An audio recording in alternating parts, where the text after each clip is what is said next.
My name is Jeff Savoy. I'm Secretary-Treasurer for the Poe Society. I'd like to welcome you here on behalf of the Poe Society. In the more than a century and a half since his death in 1849, a considerable number of people have attempted to move themselves up a little in the literary world by, figuratively speaking, stepping on Poe's corpse.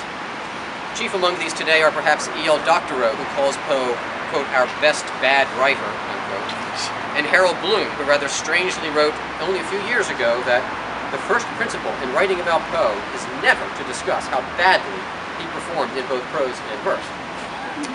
We may take solace, however, in the reflection that there have been generations of such men making similar attempts to dismiss Poe, and they are themselves now mostly forgotten.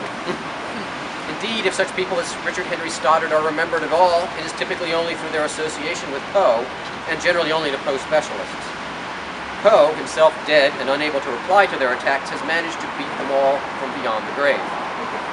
Today, unfortunately, there is a larger danger, one from which even Poe will not manage to emerge unscathed, and that is the current financial maelstrom in which everything that does not have an obvious and direct monetary value is being swept into the trash pile. The Poe Cottage in New York, the Poe Museum in Richmond, the National Historic Site in Philadelphia, all have and will continue to feel the sting of severe budget cuts. Most troubling of all, certainly to us, the Baltimore Poe House and Museum will close in the next year or so unless adequate funding can be found. And sadly, the Poe Society of Baltimore is in no position to stop or substantially avert such an outcome. Indeed, the Poe Society survives as an anachronism in our age of shallow entertainment, chiefly because we have been very modest in our expenses, even as we have been rather ambitious in our goals.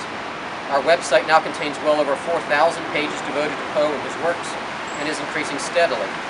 The most recent edition will be an online version of the edition of Poe's works edited by Thomas Olive Mabbitt, providing free access to a widely esteemed and fully annotated collection of the poetry and tales and sketches.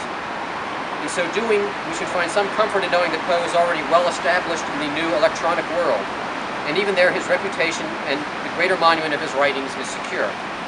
As we have done for more than 85 years, the Poe Society of Baltimore continues to fulfill our mission to cherish the memorial of the poet, to further an understanding of his works, and to care for the memorials of his association with Baltimore.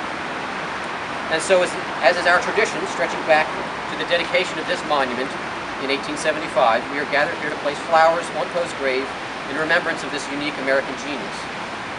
Those flowers, will you please step forward as I call your names? Rafael Alvarez for the Poe Society.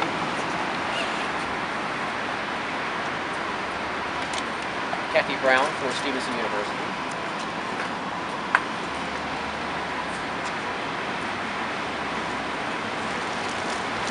Dr. Ben Fisher for Ole Miss.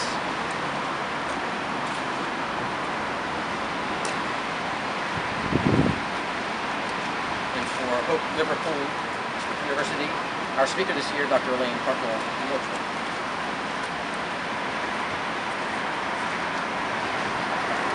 If you would now bow your head for a moment of silent prayer or meditation in Poe's memory as you